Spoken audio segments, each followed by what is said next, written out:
Good afternoon, Om Shanti. Welcome to Midday Meditation. Yesterday I was talking about training the mind.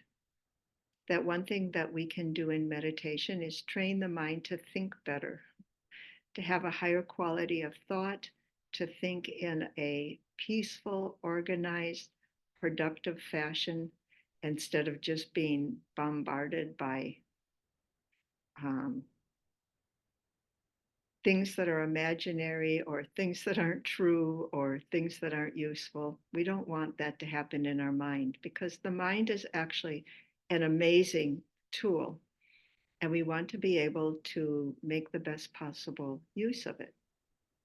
And so that aspect of the mind, which I'd like to take up today, is being economical with our thoughts. And I said yesterday that the intellect is actually the part of consciousness that has the ability to manage the mind.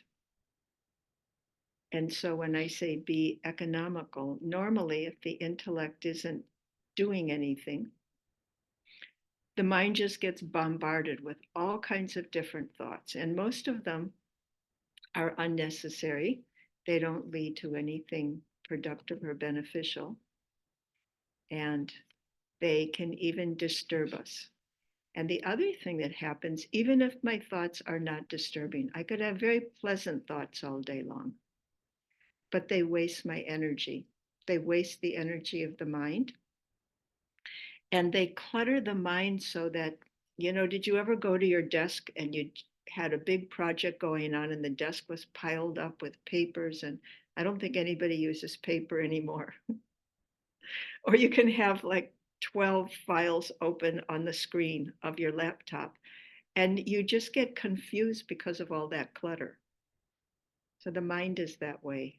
When there's just a lot of clutter going on in the mind, we can't think clearly. We can't sort through what's important and what's not important, and we just get bogged down in the minutia of the things that we're thinking about. So to be economical means that I'm careful about what kind of thoughts I pursue. I don't allow thoughts to just constantly come. When the thoughts come, the intellect then says, is this line of thinking valuable? Would it lead to some kind of benefit? Is what I'm thinking about actually true? And I was told recently that we're now in a post-truth era. And the post-truth era started during the time of two things that were going on. When Donald Trump was president and truth became a secondary priority, and in the UK, the time of Brexit. And both of these things in both the US and in the UK, there was more of an emphasis on what I can convince people of or what I can get away with. And what was actually true is not an issue anymore. And we know now, if I don't look at social media, but I hear about the stuff that gets posted there. And it's really just about what you can convince people of, how many followers you can get. But actually, the intellect is concerned about truth. The intellect doesn't like being cluttered down by multiple points of view or multiple alleged pieces of evidence.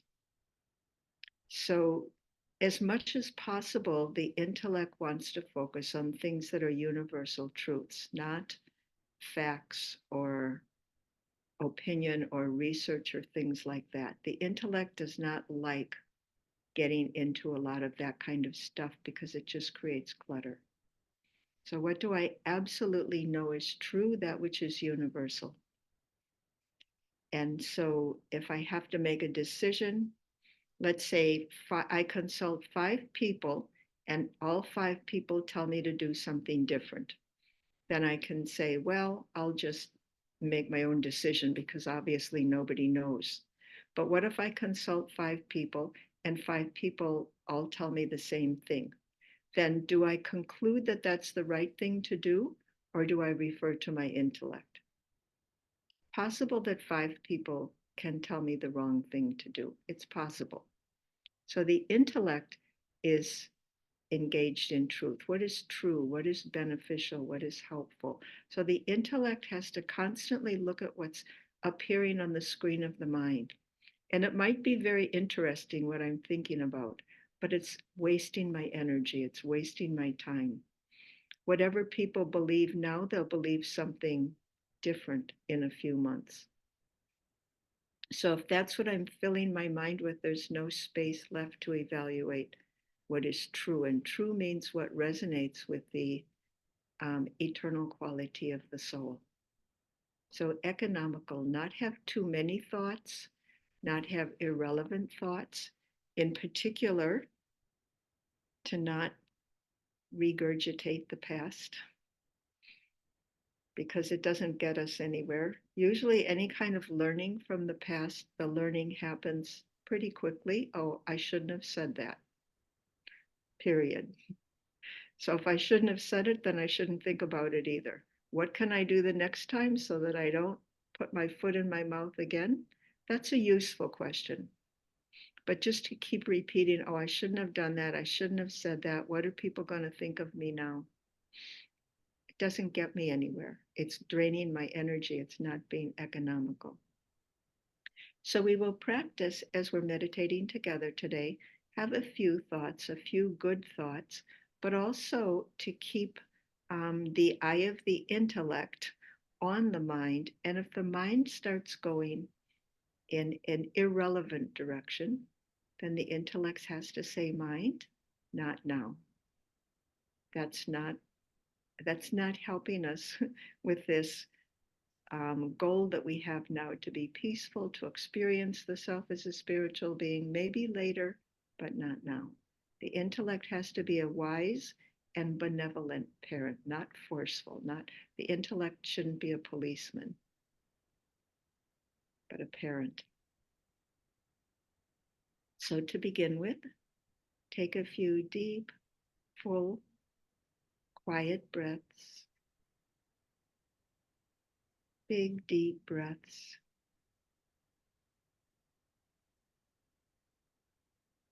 Fill the lungs completely and then empty the lungs completely.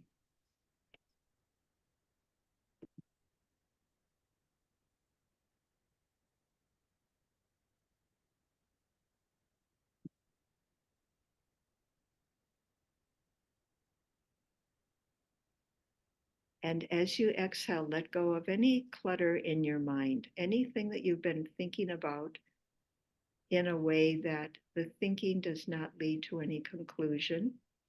It doesn't lead to any higher state of consciousness. It doesn't lead to any new awareness. It's just kind of spinning my wheels. Exhale, let it go.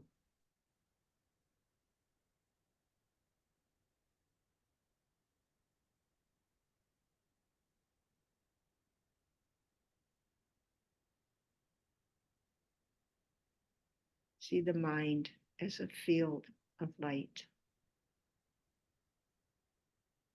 And then as you inhale, bring light into the mind. Field of pure, silent light, waiting for some worthy thought.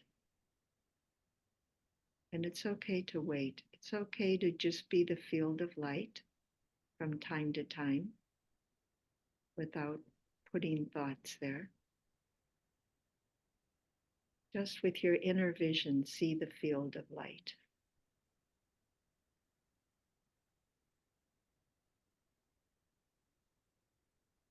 Then bring your awareness to the inner being, the tiny being of light that each of us is, the soul. I am an eternal soul, and right now I live in this body.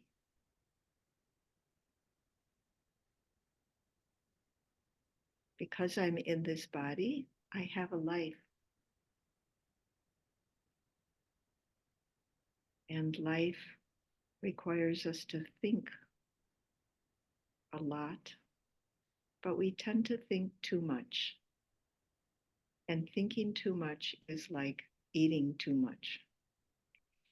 It makes the mind flabby. So I want to feed my mind nourishing food and the right amount of food, but I don't want to feed my mind junk food. So I start with a simple thought: I am a peaceful soul. And this reminds me that before I start thinking, I should make my mind peaceful. Otherwise, my mind is going to consume, consume, consume. I am a peaceful soul, an eternal soul. I'm not part of this material world. I came here from another dimension, a dimension of souls, which means light, silence, bliss. And this other dimension is like the home of souls. It's the place where we souls go when we're not in bodies. And of course, when we're in bodies, we forget about the home and we start behaving as if we were part of this material world, as if we were very temporary beings and constantly changing. But deep inside the soul is an eternal core of qualities that never changes. And we could call this our truth because it never changes. Always the same. Peace, the foundation of a soul, is a truth of the soul. And so, one question the intellect can ask when it's looking at the thoughts of the mind, the intellect can say, did this thought come from a peaceful place? Because it's more likely to be true if it did come from a peaceful place. And the intellect could also say, does this thought lead to a higher state of peace? It could be something that's factually true, but thinking about it gets me disturbed, and it could even provoke me to speak in a disturbed way to another person. So then I have to say, even though this is factually accurate, is it worthwhile? Does it lead to a higher state of peace? These are the kind of questions that the intellect asks of the mind.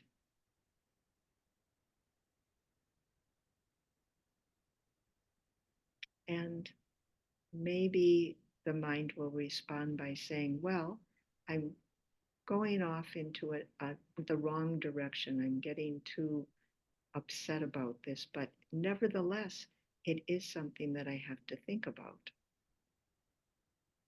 And so then the intellect will say, okay, let's not waste our energy going in the wrong direction. Let's be peaceful. And then to change direction, the intellect will say, let's start from a place of love. Why am I thinking about this? I love myself. I love my life. I love my family. I love truth. I love excellence. So we start from a place of love. And then anything that does not come from love is probably wasteful and it falls aside.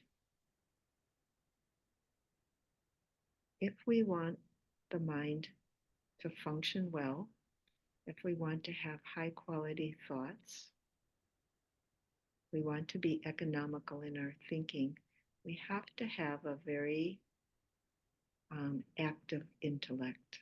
And by active, I mean grounded in my core values and vigilant in watching the mind.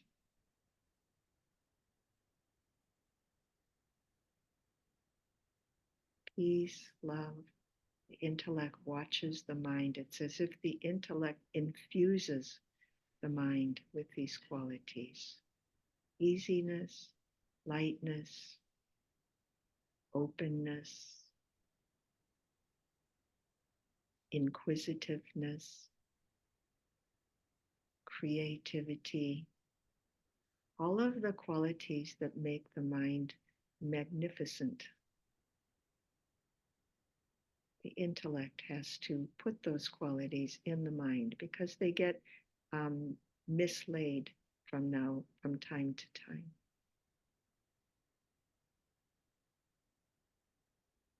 So peace, love, and then if the intellect isn't engaged in watching the mind, it will start looking at other people.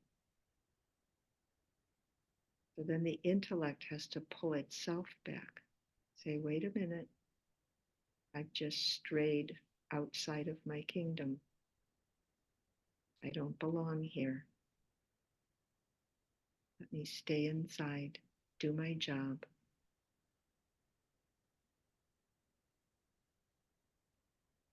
And the intellect can tell the mind, you can have good wishes for others, you can have positive feelings towards others, but don't try to run their life, and certainly don't um, feel like you are judging them.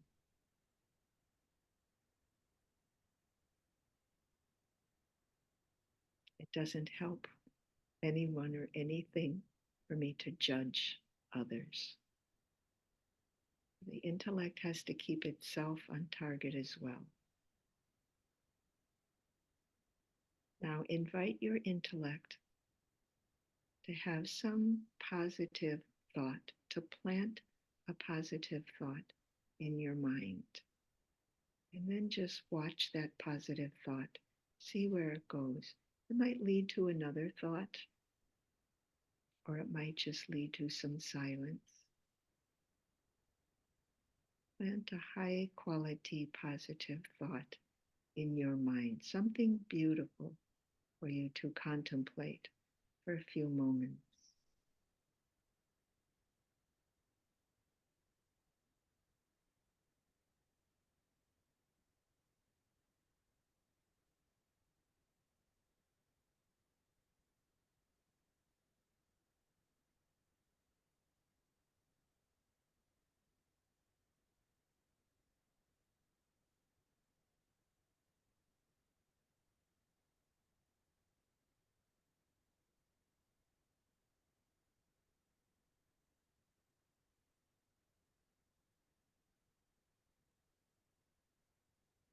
A thought that can spark our creativity or invoke some value that's important in my life.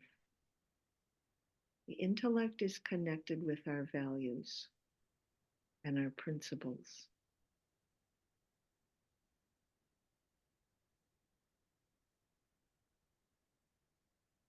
The ego, which often directs our thoughts, is more about consuming. The intellect doesn't feel a need to consume. The intellect is about being and sharing, appreciating.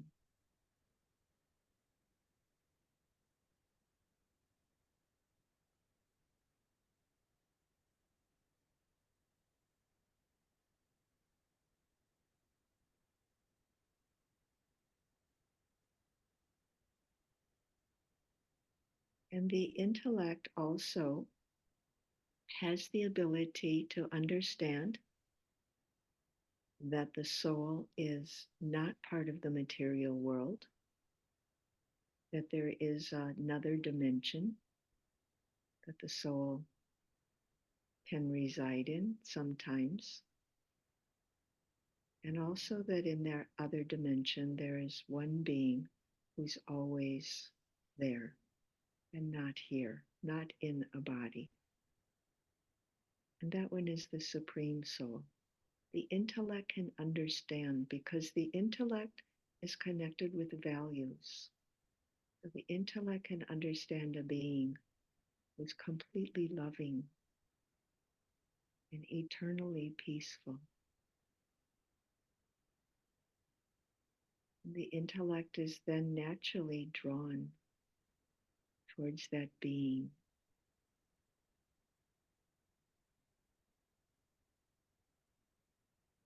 The intellect can project the self into another dimension,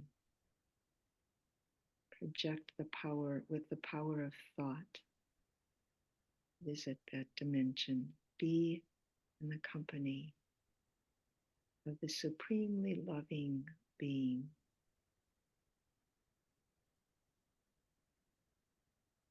Eternally loving. And then the intellect can have a glimpse of what it's like to be eternal. I'm not always in the physical world of time and space.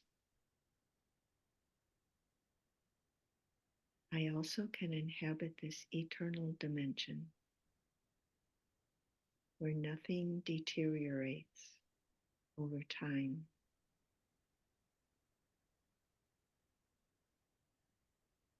A place of pure light, a being of pure love.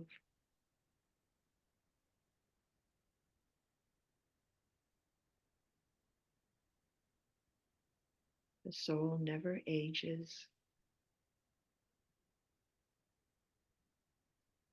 always is.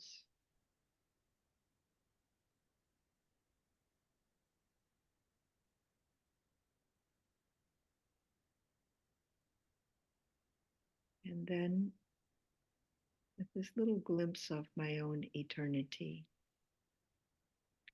bring your awareness back into the material world, which we have to live in and deal with.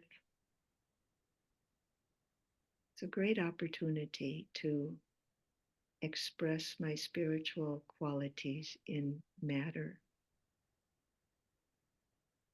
to share spiritual energies with each other.